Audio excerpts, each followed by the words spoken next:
The signal went out just after dusk, a whisper of engineered lightning climbing a 300-foot lattice of rusted steel. It was a carrier wave, clean and steady, a ghost of a thing born from resurrected vacuum tubes and the stubborn will of a 74-year-old man. At the base of the tower, in a small concrete shack that smelled of ozone and hot dust, Arthur Pembroke leaned close to a microphone. It was a heavy, chrome thing he'd salvaged from a church auction 30 years ago. He looked at his wife, Eleanor, who sat opposite him at a small wooden table, a meticulous logbook open before her. She gave a single, sharp nod, though on air light, a red bulb in a coffee can glowed.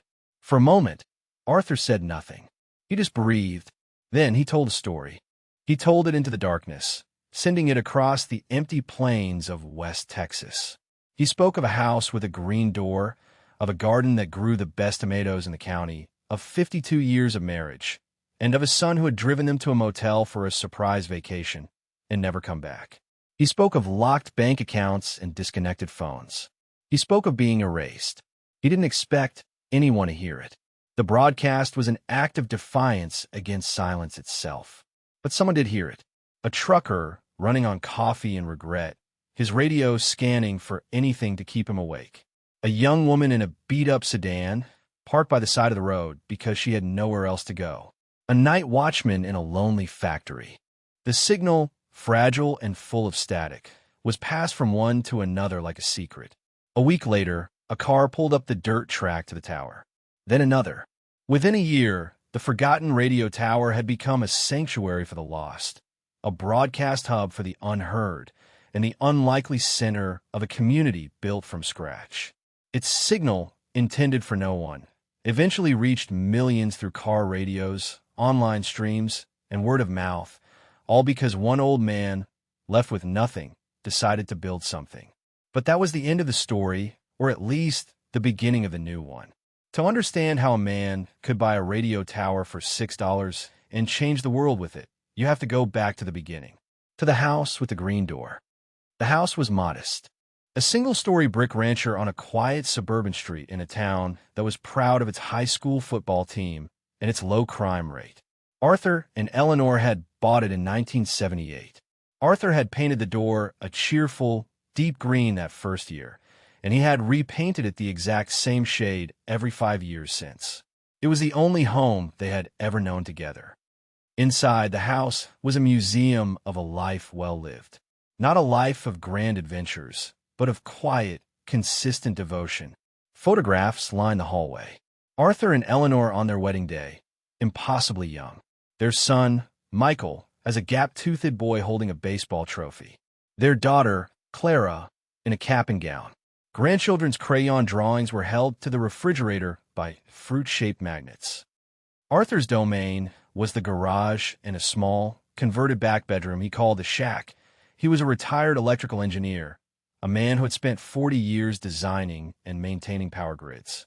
He thought in schematics and saw the world as a series of circuits, some open, some closed.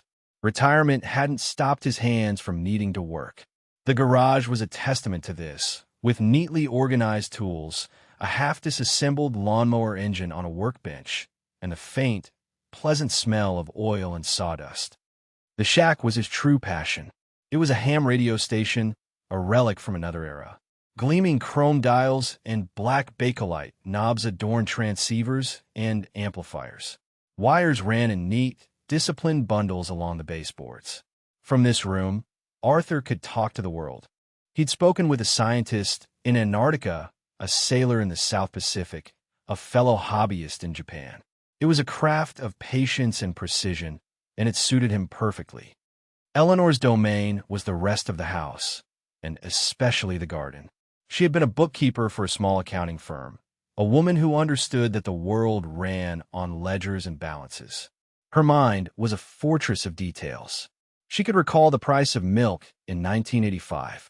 She knew the exact date the warranty expired on their refrigerator. This meticulousness translated into her garden. Rows were perfectly straight. Each plant was labeled. She kept a journal, noting rainfall, first blooms, and harvest yields. Her tomatoes were, as Arthur had said, legendary. They had a rhythm, a life balanced and predictable. Coffee on the porch in the morning, Arthur in his shack, Eleanor in her garden. Shared dinners, an evening of reading or watching old movies. They had provided for their children. They had helped Michael with a down payment on his own house. They had paid for Claire's master's degree. They had babysat grandchildren. They had been the solid, reliable foundation upon which their family was built. Their son, Michael, was a success. He was a vice president at a marketing firm in the city 2 hours away. He wore sharp suits and drove a German car. He spoke in a language of synergy and deliverables that Arthur and Eleanor didn't fully understand, but nodded along to anyway. He was ambitious, a trait they had once admired. Lately, however, that ambition had acquired a harder edge. When he visited, his eyes would scan the house not with nostalgia, but with appraisal. He'd tap a wall and talk about good bones. He'd look at their half-acre lot and mention what a developer might pay for it. "You know, you two are sitting on a gold mine here," he'd said during his last visit, leaning against the kitchen counter. "This neighborhood is hot right now. It's our home, Michael," Eleanor had said, her voice quiet but firm. "Of course, Mom. Of course. I'm just saying, it's a lot of upkeep for you, too. The lawn, the roof, you should be relaxing, enjoying your golden years." Arthur had just grunted from his armchair, turning a page in his magazine. The conversation made the back of his neck prickle.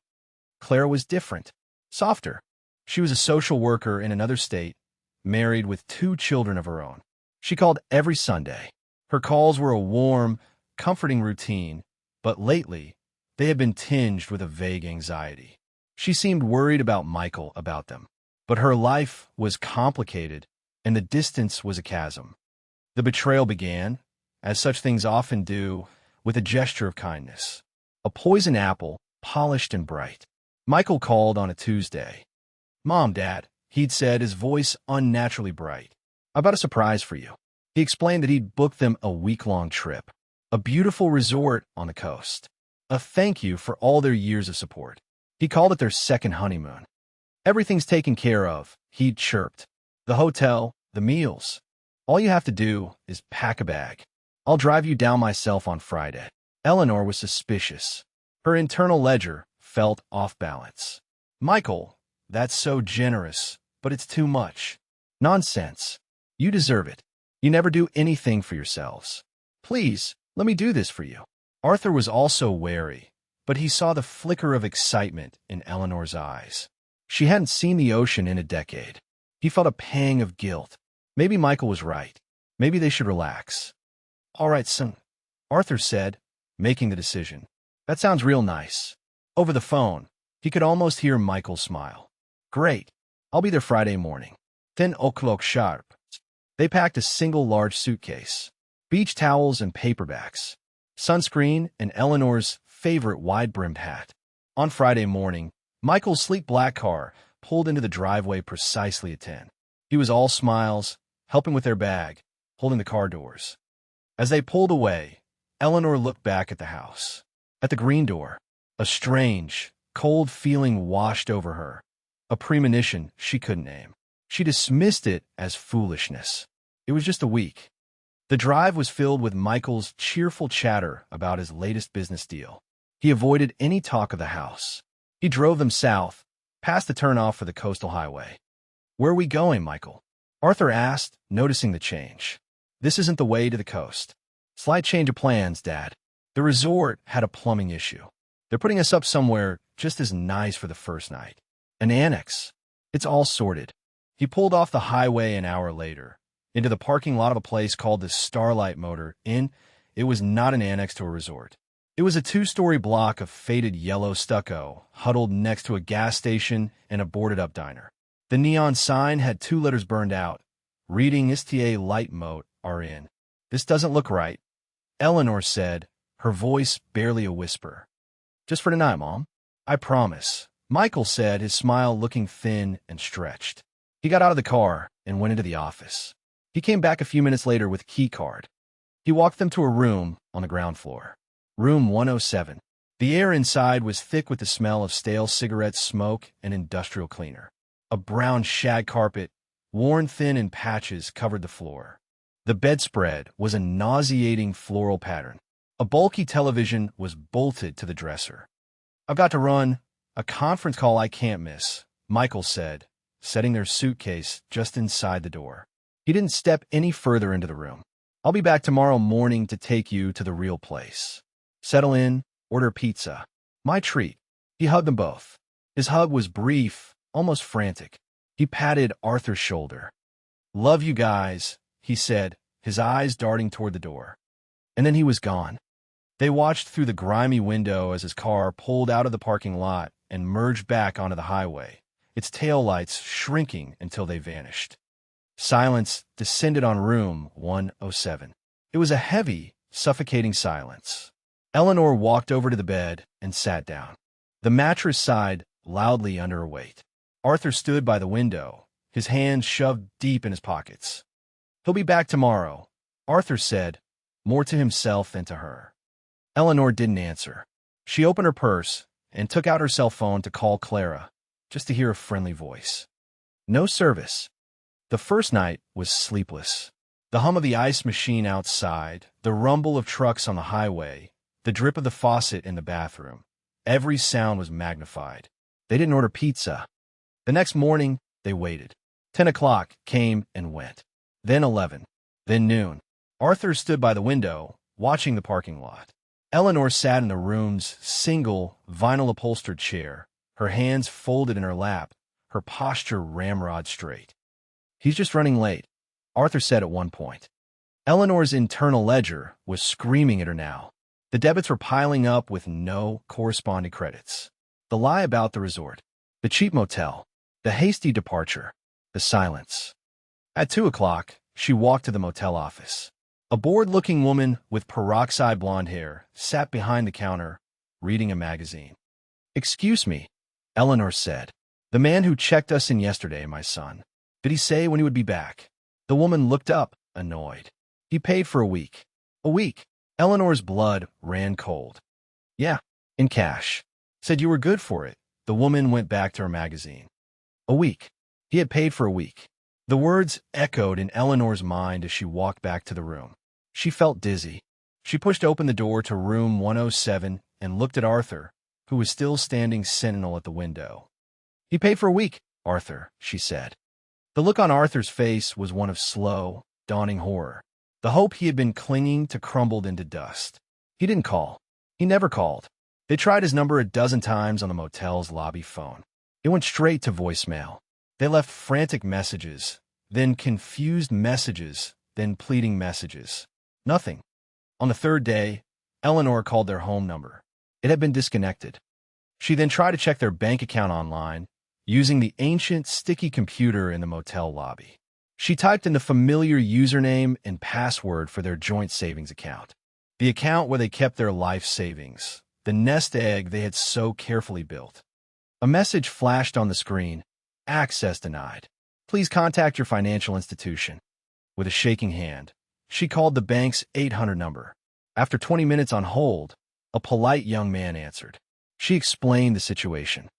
"I'm sorry, Mrs. Pembroke," the man said after a long pause. "I'm showing that account was closed 2 days ago. The funds were transferred to a new account." "Transferred? By whom?" The transfer was authorized by the other signatory on the account, Michael Pembroke. Eleanor hung up the phone. She didn't have to ask about the checking account. She knew. He had taken everything. The house, she realized, was next, or it was already gone. His name had been on the deed, too, added years ago for estate planning purposes, as his lawyer had advised. She walked back to the room, each step feeling like she was wading through cement. Arthur saw her face as she came through the door, and he knew. He didn't need her to say the words. The truth settled over them. This wasn't a mistake. This wasn't a misunderstanding. This was a deliberate act. They had been excised from their own lives, put in a drawer like old, unwanted photographs. They had a few $100s in cash in their wallets and a suitcase full of clothes. They were 74 and 72 years old, and they were homeless. The low point wasn't a single moment, but a slow, grinding descent. The week Michael had paid for at the Starlight Motor and came to an end. They paid for another week with their dwindling cash. And another. Room 107 became their world. A suffocating box of regret and fear. The floral bedspread seemed to mock them. The smell of stale smoke clung to their clothes. They ate cheap food from the gas station next door, packaged sandwiches and bags of chips. Arthur tried to call the police. He explained the situation to a desk sergeant in their hometown. "So your son, whose name is on the bank account, moved the money?" the officer asked, his voice flat with disinterest. "And your son, whose name is on the deed to the house, is probably selling the house. But he tricked us. He abandoned us here." Arthur's voice was tight with desperation. "Sir, it sounds like a family dispute. A civil matter. There's no crime I can see. I can't file a report for that. A civil matter." The words were a slam door. They were invisible. Their predicament was a private shame, not a public crime. The system had no category for what had happened to them. They tried to call Clara. Her phone, too, went to voicemail. They left messages, but the lack of a return call felt like a confirmation of their isolation. They imagined Michael had gotten her first, had spun some story about them being confused or difficult or needing professional care. He had poisoned the well. The money ran out. They checked out of the Starlight Motor Inn with $27 left. Their world shrank further to the confines of their 10-year-old sedan. They parked in brightly lit supermarket parking lots at night, trying to sleep in reclined seats. The first night was the worst. The vulnerability was a physical presence. Every person who walked by, every car that pulled in, was a potential threat. Eleanor, always so put together, felt herself fraying at the edges. Her clothes were wrinkled. She washed her face in gas station bathrooms. She, who had balanced ledgers to the penny, was now counting loose change for a cup of coffee. Arthur felt a deep, hollowing shame. He was a man who had always provided. He had fixed things. He had built things. Now, he couldn't even provide a safe place for his wife to sleep.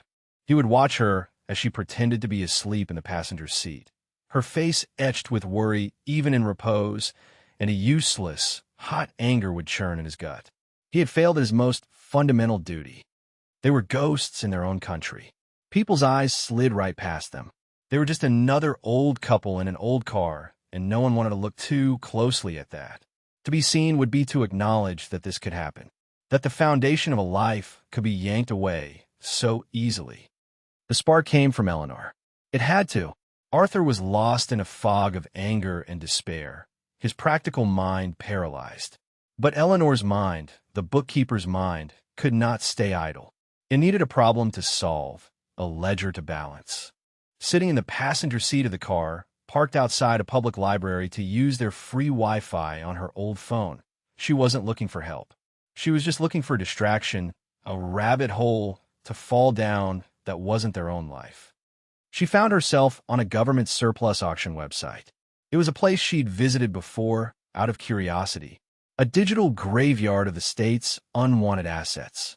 Used office chairs, obsolete computer monitors, decommissioned vehicles. She scrolled aimlessly. And then she saw it. The listing was terse, almost poetic in its bureaucratic indifference. Asset number 734. Description: radio relay tower and building. Steel lattice construction. Approximate 300 feet concrete building. Approximate 400 square feet location. Culberson County, TX. Condition: as is, where is.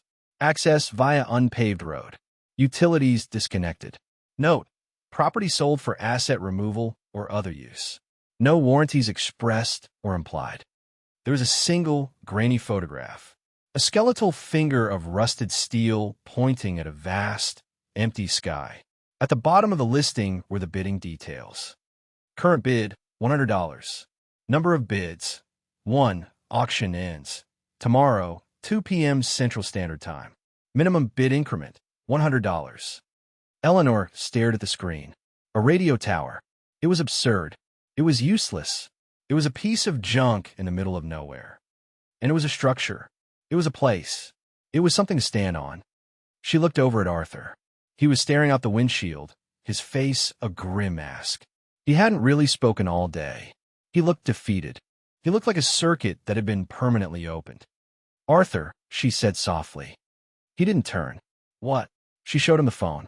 He squinted at the small screen, his engineer's eyes taking in the grainy image, the technical specifications. He read the listing twice. It's junk, he said, handing the phone back. Scrap metal. Probably hasn't been powered on in 40 years. The auction ends tomorrow, she said. The current bid is $1. He finally turned to look at her. He saw something in her eyes he hadn't seen in weeks. Not hope exactly. Not yet. It was something harder. It was resolve. What are we going to do with the radio tower? He asked, his voice weary. I don't know, she admitted. But it's somewhere to go. It's a thing we could have. And Michael won't look for us there. The logic was strange, twisted, but it was there. It was a plan. It was the first plan they'd had since leaving the motel. It was an act of forward motion, however bizarre. How much should I bid? She asked. Arthur thought for a moment. He thought about their $27. He thought about the indignity of sleeping in the car. He thought about the disconnected phone and the empty bank account. He thought about his shack, his radios, his lifetime of knowledge that was now useless. Maybe not entirely useless. $6, he said. The number was arbitrary. A whim. Why 6? I don't know. It feels right. The next day, sitting in the same library parking lot, Eleanor placed the bid with 5 minutes to spare. $6. They waited, watching the countdown timer on her phone. The seconds ticked by. No other bids came in. The screen refreshed. Congratulations. You are the winning bidder for asset number 734-inch. They had spent a quarter of their remaining money on a rusted tower in the desert. Eleanor felt a terrifying, exhilarating thrill. Arthur just stared at the screen. For the first time in weeks, he wasn't looking at the past. He was looking at a problem. A complex, ridiculous, impossible problem. And his mind began to whir. Well, he said, a ghost of his old self in his voice. I guess we'd better go have a look at our property. The decision was made in the silence that followed the winning bid. It was a silent pact. Arthur looked at Eleanor, and she looked back at him. There was no discussion, no debate. The absurdity of their purchase was a lifeline. It was so far outside the realm of their old life, so completely alien to their son's world of marketing and real estate, that it felt like a sanctuary. It's still standing, Eleanor said, as if to convince herself. Her voice was quiet, a statement of fact against the overwhelming doubt. Barely, from that picture, Arthur grumbled, but the grumble lacked its recent bitterness. It was his old, familiar, problem-solving grumble. The one he used before tackling a faulty engine or a complex schematic. Culberson County. That's a long drive. We have enough for gas, Eleanor said, having already done the math in her head. And a little left over. I'm driving you, Arthur stated. It wasn't a question. It was him taking the wheel back, literally and figuratively. He was the husband again, the protector, even if all he was protecting her with was a full tank of gas and a destination in the desert. The drive west was a quiet pilgrimage. They left the humid sprawl of eastern Texas behind. The landscape flattened, the trees grew sparse, and the sky opened up, becoming a vast, indifferent canvas of blue. They drove for hours, speaking little. They were conserving fuel, both in the car and in themselves. Each mile was a deliberate step away from the life that had been stolen from them. They were driving off the map of their own history. They spent their last few dollars on gas, a bag of bread, a jar of peanut butter, and 2 bottles of water. As Arthur paid the cashier, he felt a strange sense of lightness. The money was gone. There was nothing left to lose. They were at absolute zero. From here, any direction was up. Section S section the directions from the auction email were simple. A state highway number, a mile marker, and then turn north on unpaved county road. The road was little more than 2 tire tracks in the dirt, disappearing into a shimmering heat haze. The sedan bounced and scraped along the ruts. Arthur gripped the steering wheel, his knuckles white. They saw it before they arrived. A thin, needle-like silhouette against the horizon. It grew slowly, resolving itself from a sketch into a structure. It was taller than they had imagined, and rustier. The steel latticework, once probably silver, was now a deep, mottled brown, the color of dried blood. The road ended in a small, dusty clearing at the base of the tower. In the center of the clearing stood the concrete building, a windowless, featureless cube with a heavy steel door. A thicket of dead weeds grew around its foundation. The silence was absolute, broken only by the ticking of their car's cooling engine and the faint, lonely whistle of wind through the tower's frame. They got out of the car. Eleanor put a hand on the hot metal of the hood, steadying herself. She looked up and up and up. The tower seemed to go on forever, a skeletal ladder to the sky. It felt ancient, a relic of a forgotten age. Arthur, however, wasn't looking at the sky. His eyes were on the base of the tower, on the four massive concrete footings that anchored it to the earth.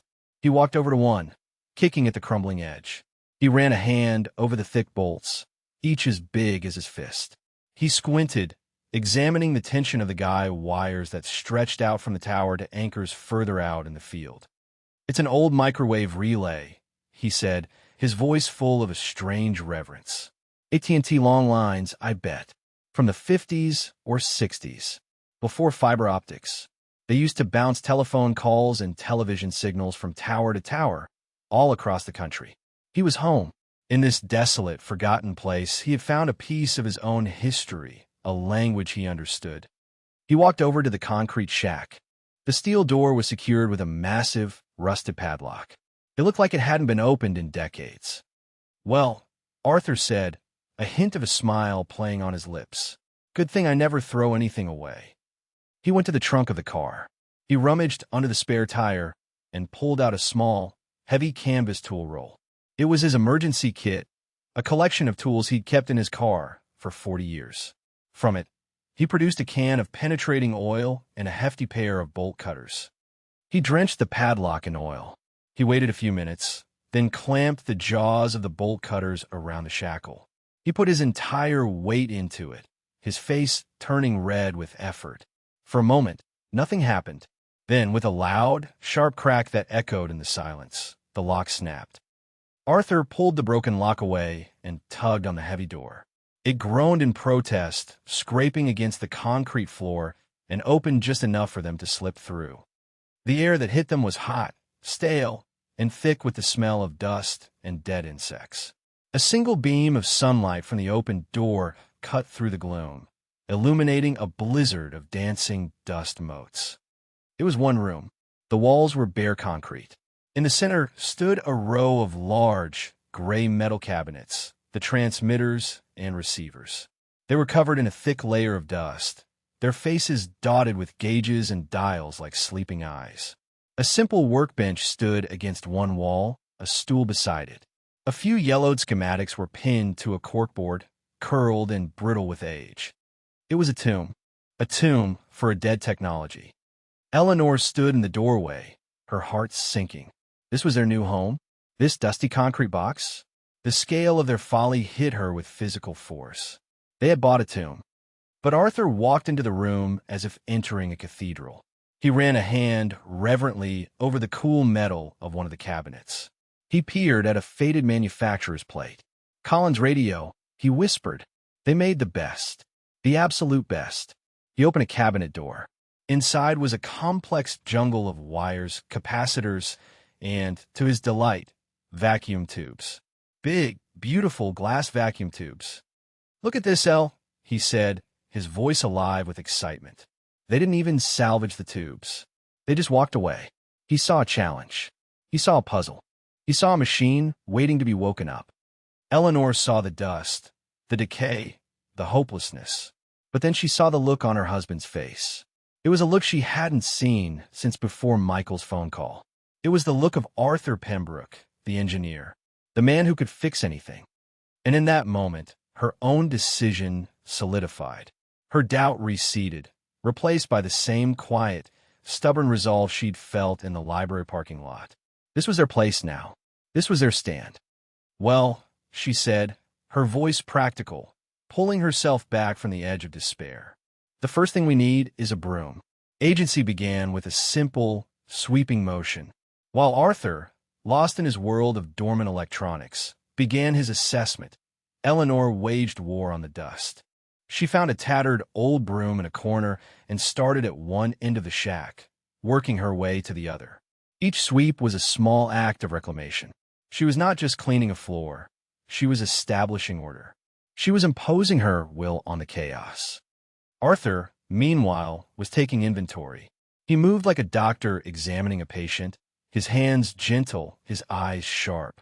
He checked the wiring, tracing paths from the cabinets to where they exited the building toward the tower. He checked the state of the tubes, tapping them lightly, looking for cracks. He examined the power conduit, a thick, armored cable that entered the building from an underground trench. It was of course dead. No power, he stated, confirming the obvious. The line was probably cut at the highway years ago. So we can't turn anything on, Eleanor said, pausing her sweeping. Not with grid power, he corrected. But the bones are good. The equipment is dirty, but it's not vandalized. It's all here. Their first project was not the grand transmitter, but something far more basic. Light and shelter. They spent the last of their cash in the nearest town, a sleepy place called Sanderson, about 30 miles away. They bought a cheap tarp, rope, more water, and a box of candles. That night, they slept in the car again, but it felt different. It was parked on their own land. A $6 patch of dirt, but theirs. Before turning in, Arthur rigged the tarp over the open door of the shack, creating a crude awning. They sat on the car's bumper, eating peanut butter sandwiches and watching the sunset. The sky was a riot of orange and purple. There were no street lights, no suburban glow. When the darkness came, it was total. And above them, the stars blazed with a fierce, cold intensity they hadn't seen in 50 years. The next day, Arthur turned his attention to a small generator he'd spotted in a corner of the shack, half buried under a pile of rags.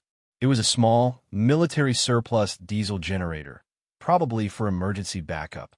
It was seized solid. He spent 3 days taking it apart, piece by painstaking piece. He cleaned every gear, every piston, every valve with rags and the last of his penetrating oil. He was methodical, completely absorbed. Eleanor would bring him water and watch him work, his hands, stained with grease and rust, moving with a confident, practiced grace. It was a beautiful thing to see. He was rebuilding himself as he rebuilt the machine. While he worked, Eleanor made the place a home.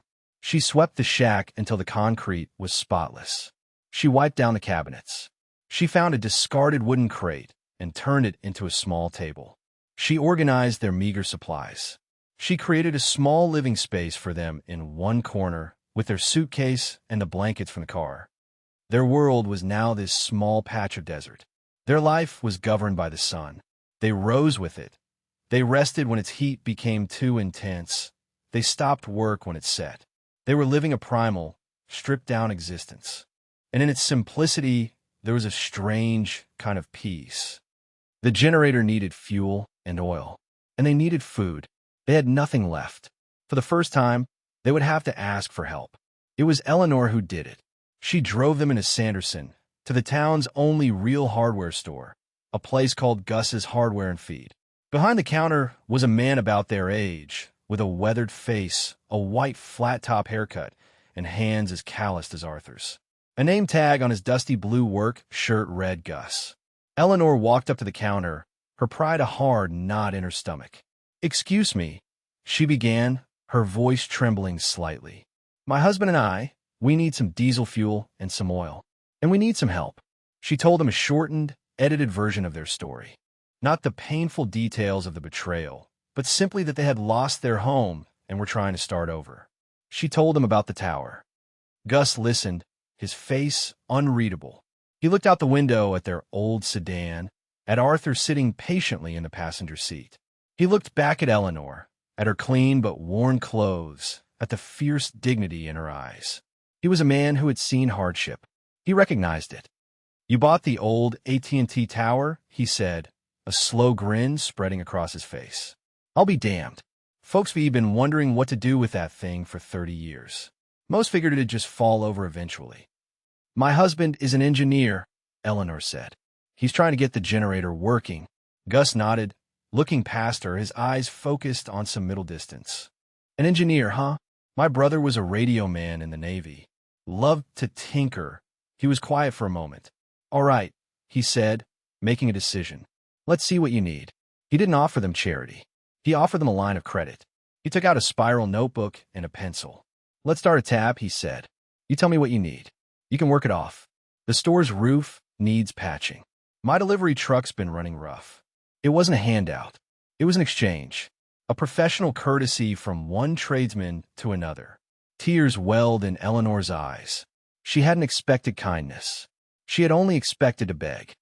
Thank you, she whispered. Don't thank me yet, Gus grunted, but his eyes were kind. He's got to get that generator running first. They left Gus's store with 2 cans of diesel, a bottle of oil, and a box of groceries, bread, eggs, cheese, coffee. It felt like a king's ransom. Back at the tower, Arthur filled the generator with the fresh fluids. He reassembled the last few pieces. Then came the moment of truth. He gripped the pull cord. Stand back, El, he said. He gave a mighty pull. The engine sputtered, coughed a plume of black smoke, and died.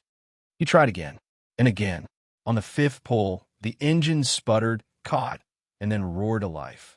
It was a loud, ugly, beautiful sound. It was the sound of progress. Arthur found a long, heavy-duty extension cord and ran it from the generator into the shack.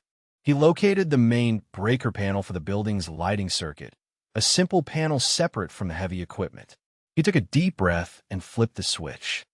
3 bare bulbs, hanging from the ceiling in simple porcelain fixtures, flickered and then glowed with a weak, yellow light. Arthur and Eleanor stood in the middle of the room, bathed in the first artificial light the shack had seen in decades.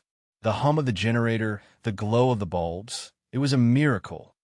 Arthur looked at Eleanor, his face smudged with grease, a wide grin spreading across his face. And then he did something he hadn't done in a very long time. He laughed, a real, deep, booming laugh of pure, unadulterated triumph. It was the best sound Eleanor had ever heard. The generator changed everything. It gave them light after sunset. It gave them the ability to charge Eleanor's phone. And most importantly, it gave Arthur the power he needed to begin the real work. The initial success snowballed, gathering a slow but undeniable momentum. The light in the shack was a beacon, a tangible sign that they were no longer just surviving, but building. Arthur's project became the Collins transmitter. It was his Everest. He spent his days in the shack, the generator humming outside, methodically tracing circuits, testing components, and cleaning decades of grime from delicate connections. He worked with a singular focus, the world shrinking to the schematic in front of him and the hardware under his hands. Eleanor, in turn, became the expedition manager. She established a routine. She drove to Gus's store every few days for supplies. She kept a meticulous logbook, just as she had for her garden. On one side of the ledger, she listed their debts to Gus: fuel, food, a set of new spark plugs, a roll of electrical tape. On the other side, she listed their payments. Arthur spending a Saturday patching Gus's leaky roof, Eleanor organizing 20 years of chaotic invoices in Gus's back office. The ledger was balancing. It gave her a profound sense of stability. The first major hurdle with the transmitter was the power supply. The machine was designed to run on a 3-phase commercial power source, not a sputtering diesel generator. Arthur spent a week building a complex converter from salvage parts in the shack and a few crucial components Gus found in his back room. Found this old transformer in a barn cleanout, Gus would say, wiping dust from a heavy iron box. No use for it. You can have it. Arthur knew Gus was likely giving them valuable stock, but he also knew Gus's pride wouldn't allow it to be called a gift. So he'd nod gravely and say, I can make this work, and Eleanor would quietly add the item to her mental tally of debts to be repaid. The community of 2 slowly expanded to 3. Gus became their first ally, a bridge to the outside world. He'd stop by the tower on his way home some evenings, a thermos of coffee in hand. He wouldn't offer advice unless asked. He'd just watch Arthur work, a look of deep respect on his face. My brother would have loved this, Gus said one evening, watching Arthur solder a new capacitor in a place. He always said the new stuff had no soul. All chips and boards. No heart. One day, Arthur opened the main transmitter cabinet, and his own heart sank. The final amplification stage was built around a massive vacuum tube, an iMac 4-1000A. It was a piece of broadcast history, a glass bottle the size of a milk jug, and it was cracked. A thin, spiderwebbing fracture ran down its side. It was useless. "It's over," Arthur said, slumping onto the stool. "We'll never find one of these. They stopped making them 30 years ago." Eleanor saw the defeat in his posture. She put a hand on his shoulder. "Let me look," she said. She spent the next 2 days at the Sanderson Public Library, using their computer to scour the internet. She delved into the obscure world of amateur radio forums, vintage electronic suppliers, and online estate sales. She learned the language of tube testers and getter flash. On the third day, she found it. A post on a ham radio forum from 6 months prior. A man in Arizona, a retired broadcast engineer, just like Arthur, was selling off his collection. The post listed dozens of tubes, and at the bottom of the list, one iMac 4-1000A, NAS new old stock. A brand new tube, still in its original box from 1975. She sent the man an email. She told him their story. The whole story this time. The betrayal, the motel, the $6 tower. She didn't ask for a handout. She asked if he would be willing to trade. She explained that Arthur could offer his expertise, schematic analysis, or repair advice via email. She offered her own skills in bookkeeping. She told him about their tab with Gus and how they were paying it off with work. The reply came the next morning. It was from a man named Frank. "Eleanor," the email began, "I read your story to my wife. We've seen things like that happen. Your son is a damned fool. The tube is yours. Don't you dare send me any money. Consider it a contribution to the cause. Just do me one favor. When you get that signal on the air, let me know the frequency. I'll be listening." A week later, a package arrived at Gus's store. Inside, nestled in a bed of foam, was the iMac tube, perfect and pristine. Arthur held it in his hands like it was the Holy Grail. He installed it with the care of a surgeon. The day came when he was ready to test it. He had repaired the power supply, replaced the tube, and checked every one of the hundreds of connections. He ran a temporary antenna wire out the door to a metal fence post.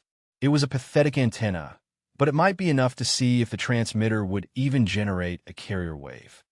He stood before the main cabinet. Eleanor stood beside him. Gus had driven out to watch, standing in the doorway with his arms crossed. Arthur took a deep breath and flipped a series of switches. Relays clicked. A low hum started, growing steadily. The filaments inside the smaller tubes began to glow a soft orange.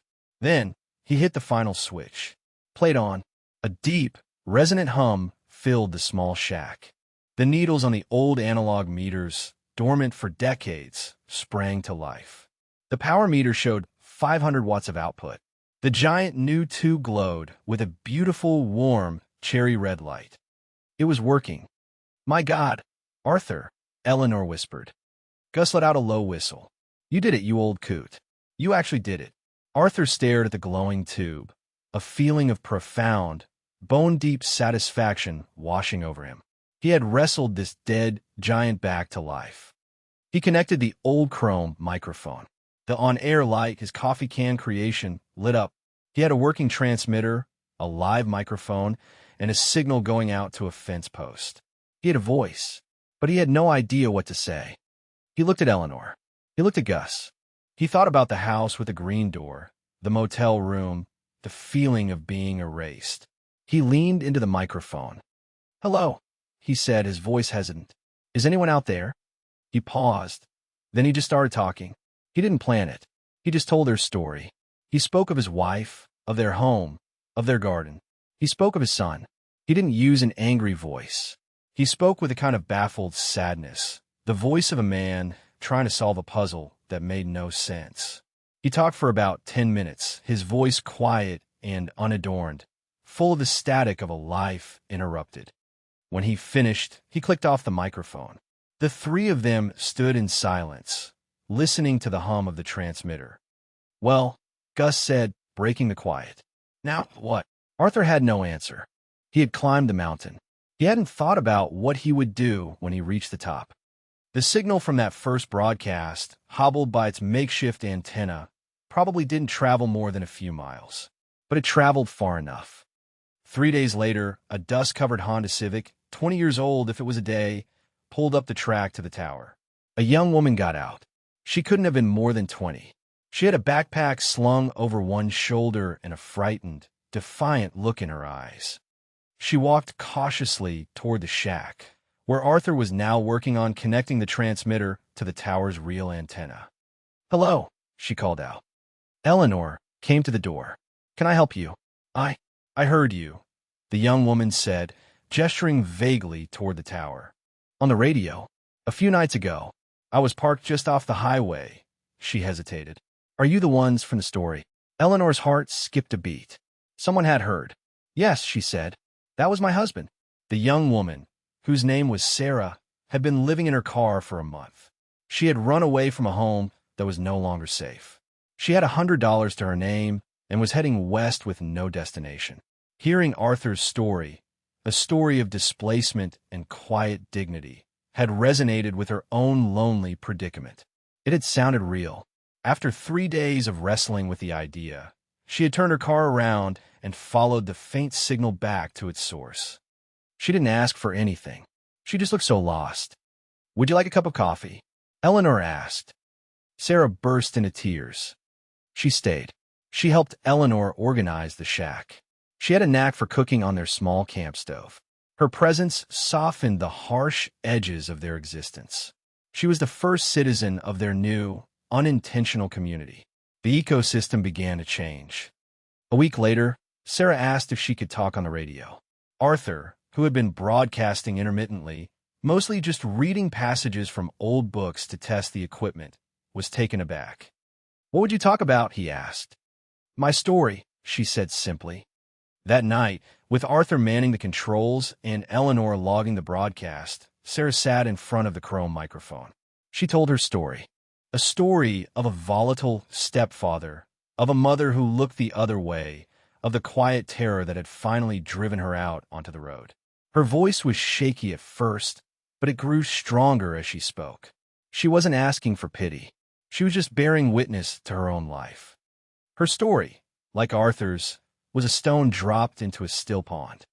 2 weeks later, a beat-up pickup truck arrived, and it was a man in his 60s named Ben, a farmer who had lost his land to the bank after a bad drought. He had heard Sarah's broadcast on his truck radio while driving aimlessly, his life's possessions in the truck bed. He was a carpenter. He offered to help build a proper roof for the shack, to frame in real walls, to make it a livable space. The project was no longer just about the radio. It was about building a home. Gus extended them more credit for lumber and materials. Ben was a master craftsman. He and Arthur, two old men with skilled hands, worked together in a comfortable, productive silence. The broadcast became a regular feature. They called the station the Lamplight. There was no schedule, no format. Someone would simply decide they had something to say, and Arthur would fire up the transmitter. Ben told his story of the farm, of the pride and the loss. A retired trucker showed up one day, and he spoke of the loneliness of the road. Each story was a pinprick of light in the vast darkness. The small community at the base of the tower began to create its own self-sustaining system. Ben built a small bunkhouse next to the main shack. Sarah planted a small, tough desert garden, using techniques she learned from a book Eleanor got from the library. The trucker, whose name was Wes, knew how to fix diesel engines and took over maintenance of the generator. They were a collection of broken parts, but together they were starting to function. The Lamplight became a sanctuary not just in spirit, but in practice. They weren't a charity. Everyone contributed. It was a system built on mutual respect and shared work. The ledger Eleanor kept now had more names and more columns, a complex but balanced accounting of a new society in miniature. The protagonist's small act of resilience had created a new, functional order. It was a fragile ecosystem, but it was theirs. The broadcast continued, and the story spread. People who couldn't make the journey would listen online, as a young tech-savvy visitor had helped them stream the audio feed through Eleanor's phone. The legend of the $6 radio tower and the voices in the desert began to grow. They had built something far more powerful than a radio station. They had built a place to belong. But a light that shines in the darkness inevitably attracts attention. Not all of it is friendly. The threat emerged not with a bang, but with the quiet, official rustle of an envelope. It arrived at Gus's store, addressed to the occupants, AT&T Relay Tower, Culberson County. Gus brought it out to them, his face grim. The letter was from the Federal Communications Commission. It was cold, bureaucratic, and terrifying. It stated that an unlicensed broadcast signal on an AM frequency had been traced to their location. It cited federal regulations, transmission power limits, and licensing requirements they had unknowingly violated. It informed them that an FCC field agent would be conducting an on-site inspection within 30 days. It ended with a stark warning. Continued unauthorized operation could result in seizure of equipment, significant fines, and potential criminal charges. The letter was a death sentence for the lamplight. Arthur read it, and the color drained from his face. All his work, all his meticulous rebuilding, had been illegal. He had known, in the back of his mind, that there were rules, but he had been so focused on the technical challenge, on the can we do it, that he'd never stopped to consider the should we do it. The news spread quickly through their small community. A pall of fear fell over them. Sarah, Ben, Wes, and a handful of others who now called the tower home saw the FCC as another faceless authority, another system that would crush them and cast them out. The tower was their sanctuary, and now it was under threat. "They'll shut us down," Wes said, his voice low. "They'll take the gear and kick us out." "Where will we go?" Sarah asked, her voice a whisper. Eleanor knew, with a certainty that chilled her to the bone, where the complaint had come from. It was too specific, too official. This wasn't a random discovery. Someone had reported them. Michael, her son. The idea of the lamplight must have reached him through an article or a friend or the online stream. The thought of his discarded parents not just surviving, but thriving, building something, having a voice, it would have been an intolerable embarrassment. A threat to the narrative he had constructed, the one where they were incompetent and needed to be managed. This was his way of silencing them for good. While the others were paralyzed by fear, Eleanor's mind went to work. The bookkeeper, the strategist. She would not let him win. She would not let them be erased again. "We are not going to be shut down," she announced, her voice ringing with a newfound authority. The small group, gathered in the main shack, turned to look at her. "What can we do, El?" Arthur asked, his own hope faltering. "They're the federal government. We will prepare," she said. "We will meet them not as squatters, but as professionals. Arthur, your work on this equipment is not illegal. It's brilliant. Ben, your construction is solid. Sarah, our home is clean and orderly. We have nothing to be ashamed of." Her gaze was fierce. "They're coming to inspect a pirate radio station. We will show them a community." The next 30 days were a frenzy of focused activity. The community, which had been a loose collection of individuals, rallied into a cohesive unit. Eleanor's quiet resolve became their backbone. Arthur, his initial fear replaced by a stubborn pride in his work, went over every piece of equipment. He cleaned it, calibrated it, and ensured it was operating perfectly within its design specifications. He documented every single component, its age, and its function. Eleanor took her own logbooks, the ones tracking the broadcasts, the dates, the times, the speakers, and compiled them into a single, massive, organized binder. She included a short, typed biography of every person who had spoken on Lamplight. It was a testament not to a broadcast schedule, but to a collection of human lives. Ben and Wes worked on the property. They buried the generator in a soundproofed earthen bunker to reduce noise. They tidied the entire compound, securing loose materials and clearing brush. They gave the shack a fresh coat of white paint. Sarah organized the domestic side. The living quarters were made spotless. The small kitchen was organized to a professional standard. But Eleanor knew it might not be enough. They needed an ally who understood the system. She thought of their family, of Michael's betrayal, and of Clara. They had tried to call her from the motel with no response. but they had her email address. With a heavy heart, Eleanor sat down at the library computer one last time. She wrote a long email to her daughter. She told her everything. The Starlight Motor Inn, the locked bank accounts, the $6 tower, the community they had built, the FCC letter. She didn't ask for help. She just laid out the facts, a final ledger of their lives for the past year. She attached a copy of the FCC letter. She hit send and felt a profound sense of release. The truth was out. 2 days later, she got a reply. It was frantic, horrified. "Mom, Dad, oh my God. Michael told me you'd had a breakdown, that you were in a special care facility that didn't allow calls for the first few months. He said you were confused and had become paranoid. I tried to visit, but he gave me the runaround, said you weren't stable enough. I should have known. I should have pushed harder. I am so sorry." The words were a bomb on a raw wound. They had not been completely abandoned. They had been lied about. And then came the final paragraph. "Mom, my sister-in-law, Jessica, you remember her? She's an assistant district attorney. I showed her your email. She was furious. She said what Michael did was elder fraud, plain and simple. And about the FCC, she said to stay calm. She said she knows someone.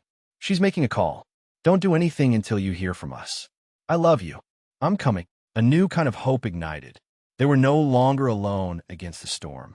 They had an ally, one with knowledge and power. The community continued its work with renewed vigor. They were preparing for an inspection, but it now felt less like a trial and more like a performance. On the designated day, a black government sedan rolled up the dirt track. A man in a crisp blue polo shirt with an FCC logo embroidered on it stepped out. He was in his late 40s, with a no-nonsense air and a clipboard in his hand. This was the final test. Arthur, Eleanor, Sarah, Ben, and Wes stood waiting for him outside the newly painted shack. They were clean, composed, and ready. "Good morning," the agent said, his eyes scanning the orderly compound, a flicker of surprise in his expression. He had clearly expected a hippie commune or a ramshackle pirate den. "I'm Field Agent Davies. I'm here to inspect the source of an unauthorized AM transmission." "Good morning, Mr. Davies," Eleanor said, stepping forward. "I'm Eleanor Pembroke. This is my husband, Arthur, the station's engineer. We've been expecting you. Please come inside." The verdict came not in a single sentence, but in a series of small, telling moments. Agent Davies stepped into the shack, and his professional mask slipped for a fraction of a second.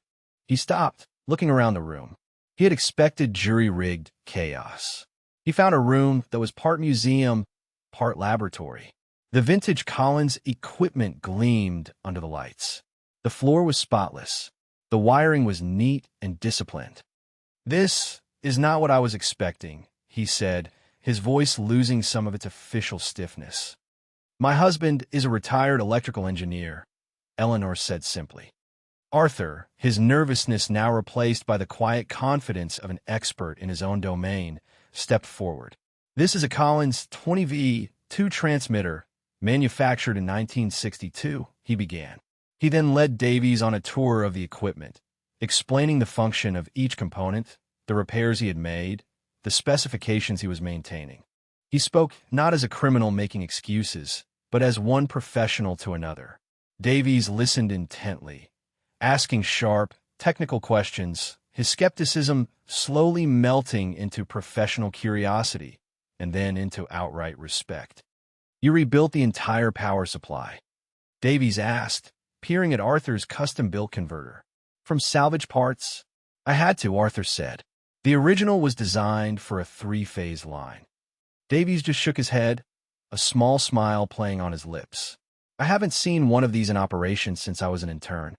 Then, Eleanor presented her contribution. She placed the thick, neatly organized binder on the workbench. "This is our broadcast log, Mr. Davies," she said. Davies opened it. He had expected a few scribbled notes. He found a meticulously detailed record. Dates, times, power output readings, signal strength reports. And behind each entry, the biography of the speaker.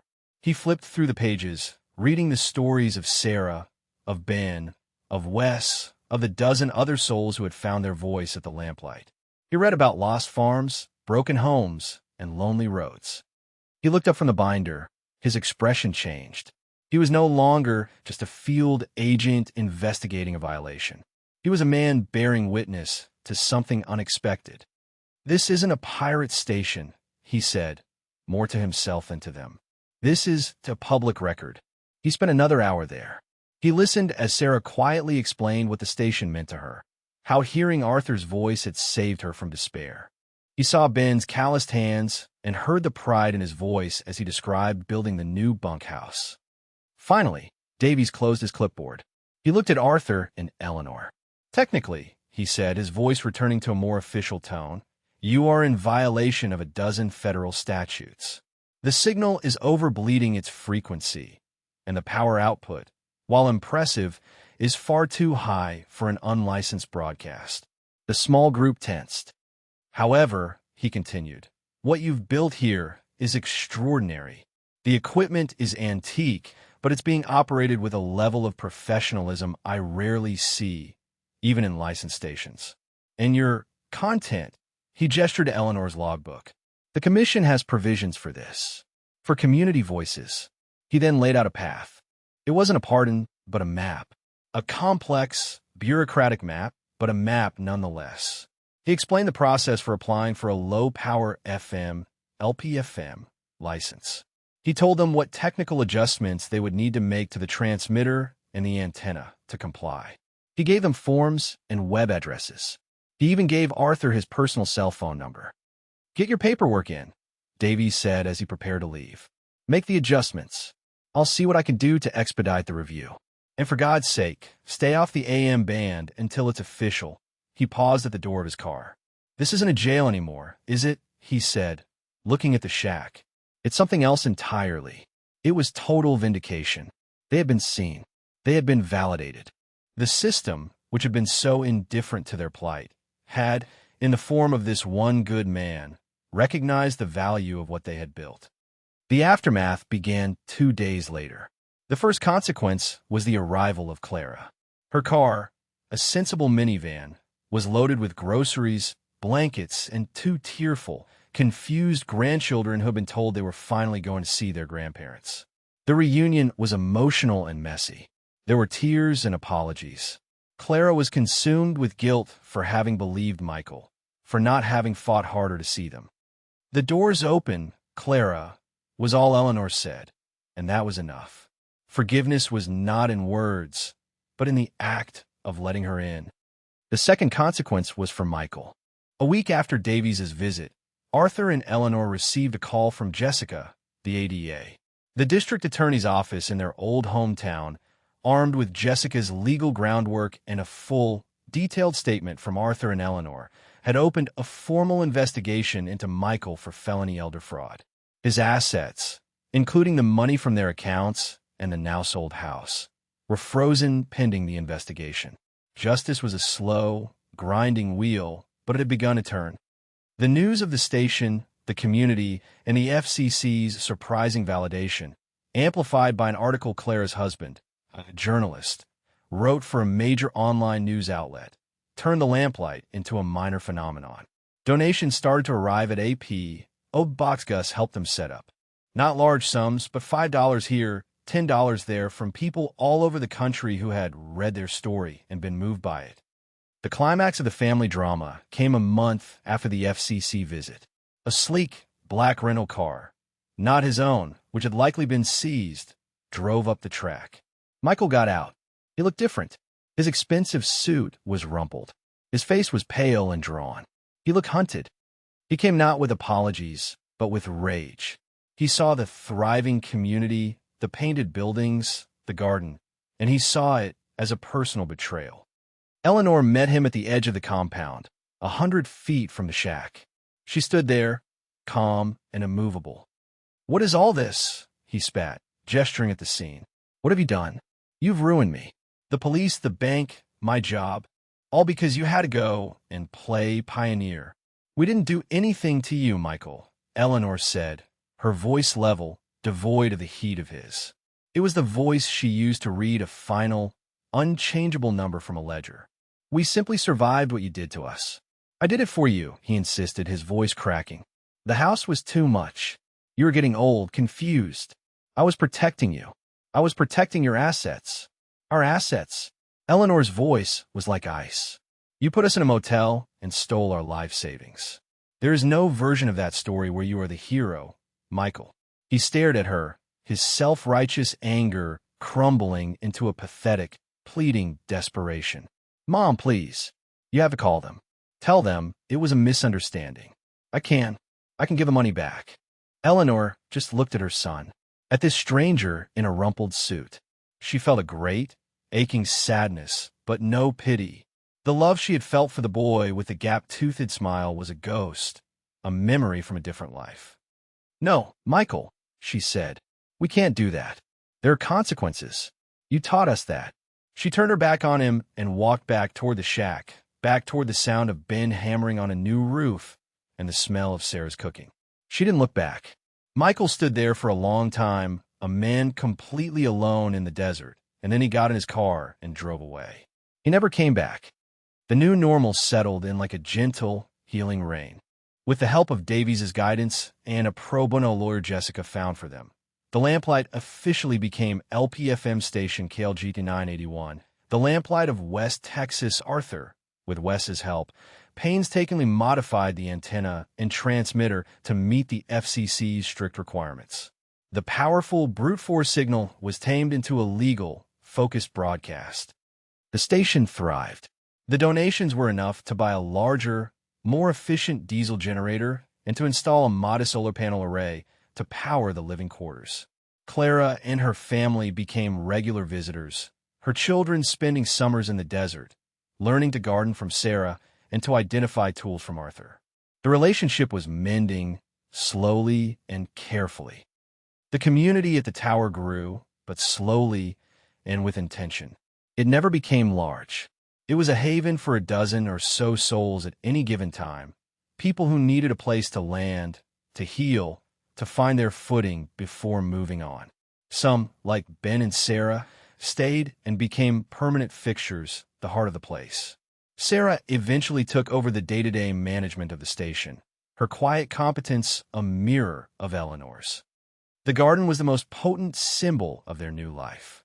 It expanded from a few hardy plants into a sprawling, productive oasis. They dug a well, and with the water, they grew tomatoes, squash, corn, and peppers. The garden fed them, and its surplus was taken into Sanderson by Wes and traded at the farmer's market for other goods. It was a living, breathing ledger of their sustainability. Years passed. The sharp edges of the betrayal softened into a scar, a part of their story, but no longer a constant, open wound. Michael was convicted of elder fraud. He served a reduced sentence by cooperating and paying full restitution from the sale of his own assets. He sent one letter from prison, a rambling, self-pitying thing that Eleanor read and then burned without a reply. The final, reflective scene came on a warm autumn evening, 5 years after they had first arrived. Arthur and Eleanor, now nearly 80, sat on the small porch Ben had built onto the front of the shack.